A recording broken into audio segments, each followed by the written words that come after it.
Hello friends, today I'll tell you how to make a horizontal video vertical in CapCut PC. This useful thing will help you quickly and beautifully convert a horizontal video to a vertical one. Let's see how it works. So, I have horizontal video, and to convert it to vertical, I click on the aspect ratio and change it to 9:16. After that, you can see that black bars appeared at the top and bottom.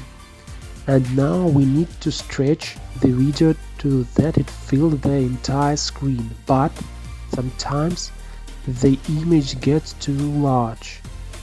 You can leave everything as it is, or you can do something to make embedding a horizontal video into a vertical one more aesthetically pleasing.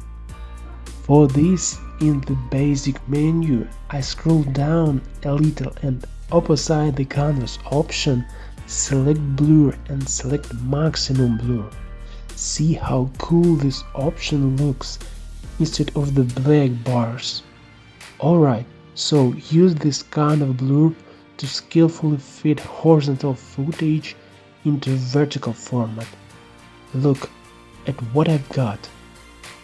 Thanks a lot for watching. If this video was useful, subscribe to the channel, please like it, and see you in other videos.